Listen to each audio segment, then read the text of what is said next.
En ollut käynyt kuntosalilla vuosiin, mutta huomenna voisin olla kotona tekemättä mitään, etsiä työtä ja tehdä itsestäni täysin uuden ihmisen ja yrittää selvittää, kuka olen. Yli 3 vuosikymmenen ajan Angelina Jolie eli 2 maailman välissä. Toisen, jota koko maailma tarkkaili, ja toisen, jota vain hän tunsi. Pinnallisesti hän oli vaikutusvaltainen elokuvatähti, 6 lapsen äiti, globaali humanitaarinen ikoni. Mutta valokeilan takana piili toinen elämä. Rohkeita valintoja, säilytettyjä salaisuuksia, piilotettuja haavoja, joista ei koskaan puhuttu. Jokainen menestys, jokainen esiintyminen kätki osan totuudesta. Tänään koko tuo matka avautuu. Vuoden 2000 jälkeen Angelina Jolie nousi Hollywoodin huomion keskipisteeksi. Hän sai päärooleja menestystoiminta-elokuvissa, nousi jatkuvasti listaykkösiksi ja media ylisti häntä maailmanlaajuiseksi ikoniksi. Samaan aikaan Jolien yksityiselämä alkoi herättää huomiota. Emme koskaan eroa. Se oli siis tapamme sanoa toisillemme, että olimme yhdessä ikuisesti. Vuosi 2002 oli käännekohta. Kambodžassa kuvausten aikana Jolie adoptoi Orpo Maddoxin. Hän kutsui valon, joka muutti kaiken. Samalla hän perusti maahan metsänsuojelurahaston ja osallistui kansainvälisiin humanitaarisiin ohjelmiin. Maddoxin saapuminen muutti Jolien kapinallisesta imagosta omistautuneeksi äidiksi ja uudenlaisen Hollywood-kuvan edustajaksi tarkoituksenmukaiseksi tähdeksi. Siitä lähtien Jolie alkoi esiintyä useammin humanitaarisen avun lähettiläänä. Hän vieraili pakolaisleireillä, kirjoitti kirjoja matkoistaan ja lahjoitti miljoonia dollareita kansainvälisille järjestöille. Media tunnisti hänet tähtenä, jonka vaikutus ulottui elokuvan rajojen ulkopuolelle. Yhteiskunnallisen aktivisminsa ohella Jolie piti kuitenkin yllävaativaa työaikataulua. Peräkkäiset elokuvaprojektit kuten Lara Croft, Tomb Raider, Mr. and Mrs. Smith, Changeling ja Wanted vakiinnuttivat hänen asemansa yhtenä maailman vaikutusvaltaisimmista näyttelijöistä.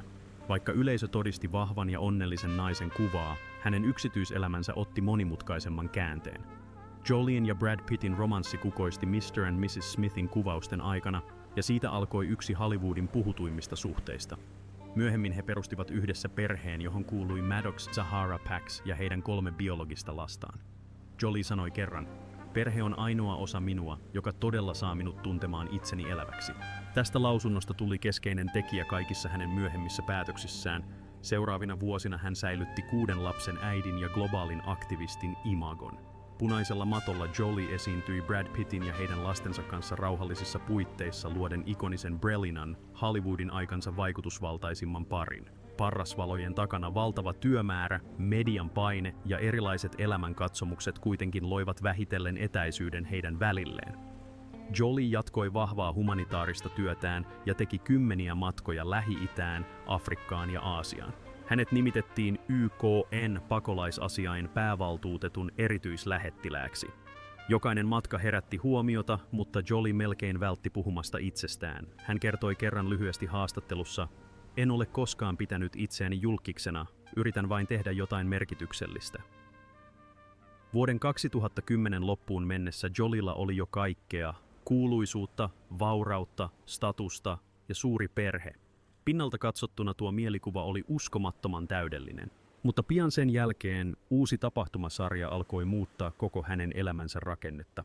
Häntä odottivat suuret päätökset hänen terveydestään ja tulevaisuudestaan, mikä avasi täysin uuden luvun Angelina Jolien matkalla. Sisäinen käänne.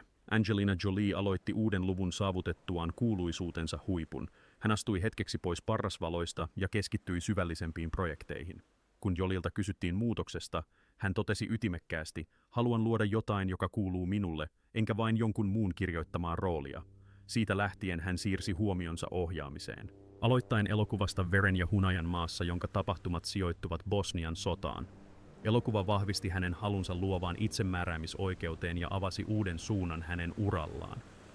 Pian sen jälkeen, kun Jolie sai mullistavia lääketieteellisiä uutisia, testitulokset paljastivat, että hänellä oli BRCA1 geeni, joka lisää rinta- ja munasarjasyövän riskiä. Vuonna 2013 hänelle tehtiin mastektomia taudin ehkäisemiseksi.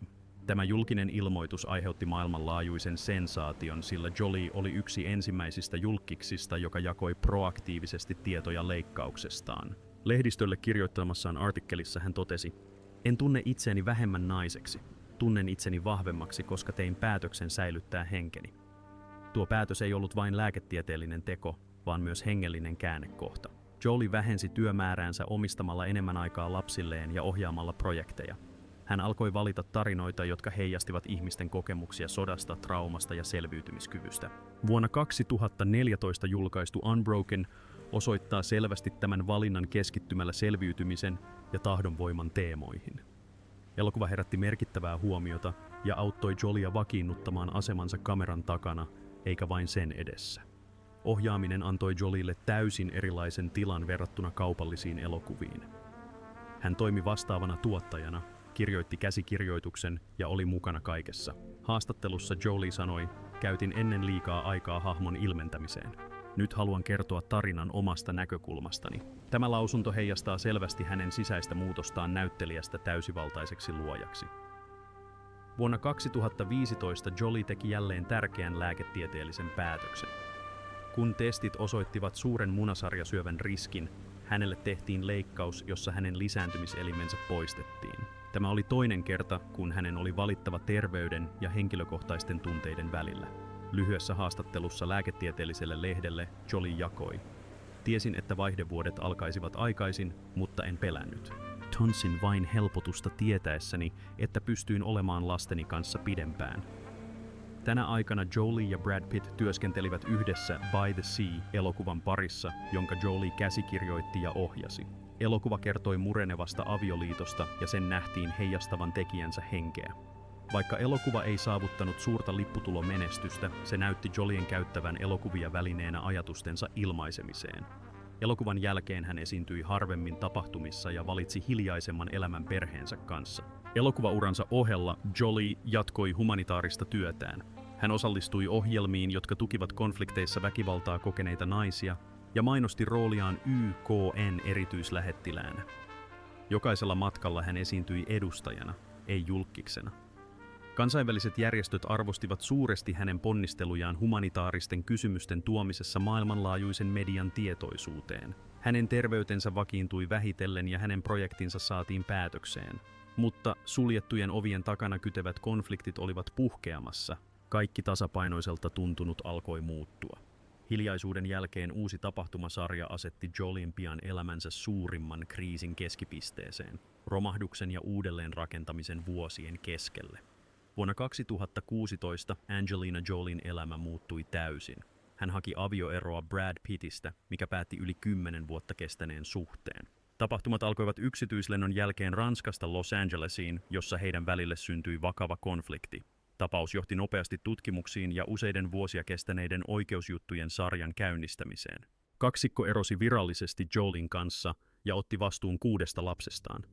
Lehdistö lainasi Jolien tuolloin sanoneen, minun piti tehdä kaikki mahdollinen pitääkseni lapseni turvassa. Avioerosta tuli yksi Hollywoodin seuratuimmista tapahtumista. Jolie pysyi hiljaa suurimman osan ajasta ja esiintyi harvoin, ainoastaan lain niin vaatiessa tai elokuvatapahtumissa. Myös hänen lapsensa tulivat vähitellen tunnetuiksi julkisuudessa itsenäisinä yksilöinä. Maddox oli yliopistossa. Zahara oli mukana yhteiskunnallisessa aktivismissa ja Shiloh huomattiin usein ainutlaatuisen tyylinsä ansiosta. Jolie käytti suurimman osan ajastaan heidän hoitamiseensa ja rajoitti osallistumistaan suuriin projekteihin. Vuonna 2017 hän teki paluun mediaan mainostamalla elokuvaa Ensin he tappoivat isäni. Hän esiintyi lastensa kanssa ensimmäistä kertaa kuukausien hiljaisuuden jälkeen. Lehdistötilaisuudessa Jolie kertoi, olen käynyt läpi erittäin vaikean ajan, mutta perheeni on täällä, ja se on tärkeintä. Tämä laajalti levinnyt lausunto heijasti selvästi hänen mielentilansa tuolloin. Rauhallinen, mutta uupunut. Tänä aikana Jolie oli pitkälti poissa tutuista toimintarooleistaan. Hän valitsi vähemmän projekteja ja esiintyi vain elokuvissa, joissa oli henkilökohtainen tai humanitaarinen painotus. Kun häneltä kysyttiin työnsä rajoittamisen syytä, hän vastasi yksinkertaisesti, tarvitsin aikaa, jotta asiat palaisivat raiteilleen. Vuonna 2019 Jolie palasi elokuviin elokuvassa Maleficent, Mistress of Evil. Tämä oli hänen ensimmäinen merkittävä mainoselokuvansa avioeronsa jälkeen. Tämä paluu osoitti, että hän säilytti asemansa elokuvateollisuudessa, vaikkakin pitkän tauon jälkeen. Mainoshaastattelussa Jolielta kysyttiin hänen roolistaan naisena, jolla on 2 puolta, sekä vahva että haavoittuvainen. Hän vastasi, ymmärrän tuon tunteen erittäin hyvin. Vastaus oli ytimekäs, mutta huomionarvoinen, sillä se vastasi täydellisesti hänen tosielämän persoonaansa. Sen jälkeen, kun Maleficent Jolie jatkoi roolillaan vuonna 2020 julkaistussa elokuvassa Those Who Wish Me Dead, elokuva merkitsi hänen paluutaan selviytymiselokuvagenren pariin monien vuosien tauon jälkeen. Media mainitsi tämän yrityksenä vahvistaa itseään koettelemuksen jälkeen. Vaikka elokuva sai ristiriitaisia arvosteluja, Jolie osoitti järkkymättömyyttään ammatillisen suorituksensa ylläpitämisessä. Tänä aikana Jolie alkoi korjata elämäänsä. Hän jatkoi hyväntekeväisyystoimintaansa osallistumalla kansainvälisiin konferensseihin naisten oikeuksista ja lastensuojelusta sota-alueilla. Hänen matkoistaan on tullut huomaamattomampia ja vähemmän julkisia. Yhä tehokas. Henkilökohtaisesti Jolie omistaa enemmän aikaa perheelleen. Kuvat hänestä ja hänen lapsistaan tapahtumissa tai koulussa herättävät mediahuomiota, mutta hän puhuu harvoin. Lyhyessä haastattelussa hän sanoi yksinkertaisesti: "Teen mitä kuka tahansa äiti tekisi. Suojelen lapsiani ja rakennan elämääni uudelleen." Vuoden 2020 jälkeen suuret mullistukset vähitellen laantuivat. Jolie alkoi suunnitella henkilökohtaisia projekteja, herättää henkiin keskeneräisiä ideoita ja valmistautua uuteen sykliin. Tulevana aikana hän määrittelee itsensä uudelleen, eikä häntä enää yhdistetä kriisissä olevan ihmisen kuvaan, vaan pikemminkin henkilöön, joka kirjoittaa aktiivisesti omaa elämäänsä uudelleen. Uudelleen luominen. Vuodesta 2021 lähtien Angelina Jolie aloitti elämänsä täydellisen uudelleenrakentamisen. Vuosien kiistojen jälkeen oikeus myönsi hänelle lastensa ensisijaisen huoltajuuden. Tämä antoi Jolielle mahdollisuuden olla aktiivisempi perhe-elämänsä ja työnsä hallinnassa. Uudet kuvat osoittavat hänen keskittyvän luovaan, taiteelliseen ja sosiaaliseen toimintaan. Jolie alkoi määritellä rooliaan uudelleen, ei enää pelkästään näyttelijänä, vaan useiden itsenäisten projektien pyörittäjänä. Samana vuonna Jolie esiintyi monissa kansainvälisissä tapahtumissa, tapasi johtajia ja osallistui lasten oikeuksia suojeleviin ohjelmiin. Hänet kutsuttiin puhumaan lukuisiin ihmisoikeusfoorumeihin ja hän säilytti luonteenomaisen malttinsa. Haastattelussa hän sanoi: "En näe kaikkea tapahtunutta menetyksenä, näen ne mahdollisuuksina jälleenrakentamiseen." Vuonna 2022 Jolie teki merkittävän käännekohdan humanitaarisella urallaan jättäessään Yhdistyneet kansakunnat yli 2 vuosikymmenen yhteistyön jälkeen. Virallisessa lausunnossaan hän selitti halunsa joustavamman tavan auttaa suoraan sodan ja luonnonkatastrofien koettelemia yhteisöjä. Tämä päätös sai merkittävää huomiota, sillä Jolie oli yksi järjestön pitkäaikaisimmista henkilöistä. Erityislähettilään tehtävästä luopuminen ei vähentänyt hänen toimintaansa. Sen sijaan Jolie siirtyi itsenäiseen työskentelyyn, rahoitti toimintansa itse ja organisoi omia kampanjoitaan. Samaan aikaan Jolie alkoi myös käynnistää uusia luovia projekteja. Hänen muotibrändinsä Atelier Jolie perustettiin tavoitteena luoda työmahdollisuuksia eri maista tuleville pakolaisille käsityöläisille. Brändi tunnettiin muotimaailmassa kestävästä lähestymistavastaan ja vahvasta henkilökohtaisesta otteestaan. Jolie sanoi: "Haluan tämän paikan olevan tila, jossa ihmiset voivat ilmaista itseään, ei vain vaatteiden tuotantoa varten." Taiteen alalla Jolie laajensi roolejaan tuottajana ja ohjaajana. Hän osallistui merkittäviin projekteihin, kuten Maria-elokuvaan legendaarisen laulaja Maria Callas-Couturin elämästä, elokuvaan muotimaailman naisista ja Netflixin kanssa yhteistyössä tehtyyn sarjaan Ahdistuneet ihmiset. Lisäksi Jolie toimi Broadway-musikaali The Outsiders-musikaalin näyttämötuottajana, jossa hänen tyttärensä Viven työskenteli hänen rinnallaan assistenttina. Äidin ja tyttären kumppanuus tuotantotiimissä nähdään selkeänä merkkinä sukupolvenvaihdoksesta perheen sisällä. Myös Tooth Heights 24 toinen tapahtuma herätti mediahuomiota. Shiloh Jolien ja Pittin biologinen tytär on virallisesti hakenut Pittin sukunimen poistamista. Tätä toimenpidettä pidettiin virstanpylväänä lasten ja heidän isänsä välisen oikeudellisen suhteen päättymisessä. Henkilökohtaisten projektiensa kehittämisen ohella Jolie on edelleen sotkeutunut Mirabelin kuolinpesää koskevaan oikeudenkäyntiin Brad Pittiä vastaan. Oikeusjuttu, joka jatkui vuoteen 2025, pyörii omistajuuden ja aiempien sopimusten ympärillä. Uudet asiakirjat osoittavat, että Jolie myi osakkeita toiselle yritykselle, kun taas Pitt pyysi oikeutta tarkastelemaan kauppaa uudelleen. Vaikka oikeusjuttu ei ole vielä saavuttanut lopullista tuomiota, Jolie pitää kiinni kannastaan. Hän kirjoitti kerran oikeudenkäyntiasiakirjassa: "Päätin pysyä hiljaa monta vuotta, mutta se ei tarkoita, että luopuisin oikeudestani puolustaa itseäni." Vuosi 2025 merkitsi myös aikaa, jolloin Jolie esiintyi useammin julkisuudessa. Hän osallistui kansainvälisille elokuvafestivaaleille sekä ohjaajana että näyttelijänä. Hänen uudet teoksensa, kuten Cooter ja Sunny, herättivät huomiota naisiin, perheeseen ja henkiseen vahvuuteen liittyvillä teemoillaan. Keskusteluissa Jolie ilmaisi optimismia ja uskoi löytäneensä tasapainon. Olen onnellinen voidessani työskennellä, kasvattaa lapsiani ja silti säilyttää tarvittavan mielenrauhan. Saavutettuaan halutun tasapainon Jolie alkoi muistella varhaisia vuosiaan. Kaiken alkuperää, jossa hänen persoonallisuutensa kaksi vastakkaista puolta muodostuivat. Kahden elämän alkuperää. Angelina Jolie syntyi taiteilijaperheeseen. Hänen isänsä oli näyttelijä Jon Voight ja äitinsä Marilyn Bertron. Hän oli hyvin nuoresta iästä lähtien perehtynyt elokuvamaailmaan, mutta tajusi pian, että hänen perheensä oli onneton. Hänen vanhempansa erosivat ja hänen äitinsä vei hänet ja hänen veljensä pois Los Angelesista. Jolie sanoi kerran, ymmärsin jo nuorena, miltä tuntuu olla jätetty jälkeen. Tästä romahduksesta tuli ensimmäinen käännekohta, joka vaikutti hänen näkemyksensä rakkaudesta, luottamuksesta ja vastuusta. Teini-ikäisensä aikana Jolie eli eristyksissä. Hänen äitinsä työskenteli jatkuvasti elättääkseen lapsensa, ja Jolie harvoin meni ulos. Koulussa hän ei sopeutunut joukkoon ja ikätoverit kiusasivat häntä erilaisen ulkonäkönsä vuoksi. Vain 14-vuotiaana hän muutti pois poikaystävänsä kanssa. Tämä varhainen vapaus sai Jolien kohtaamaan monia muutoksia ilman aikuisen ohjausta. Hän kertoi kerran, ettei tuolloin ajatellut tulevaisuutta. Hän halusi vain tuntea olevansa elossa. Lee Strasbergin teatteri-instituutissa opiskellessaan Jolie alkoi saada huomiota. Hän osallistui pieniin koekuvauksiin ja otti vastaan myös mallintöitä. Viihdeteollisuus kuitenkin vain lisäsi hänen uupumustaan. Jolie alkoi käyttää huumeita uskoen sen olevan ainoa tapa unohtaa paineet. Vuosia myöhemmin hän sanoi, satutin itseäni monin eri tavoin, halusin tietää kuinka paljon enemmän kestäisin. Jolien yksityiselämä oli tuolloin täynnä ristiriitoja. Hän oli läheinen veljensä James Havenin kanssa, joka oli aina hänen rinnallaan ylä- ja alamäissä. Tämä vahva sisarussiide nousi esiin vuosia myöhemmin, kun he esiintyivät yhdessä vuoden 2000 Oscar-gaalassa. Jolielle se oli yksinkertaisesti kiitollisuuden osoitus ainoalle perheenjäsenelle, johon hän saattoi luottaa. 1990-luvun lopulla Jolie alkoi esiintyä enemmän elokuvissa. Hakkerit antoivat hänelle ensimmäisen tunnustetun roolinsa, kun taas Gia toi hänelle läpimurron. Giassa hän esitti monimutkaista mallia, jota vaivasivat riippuvuus ja yksinäisyys.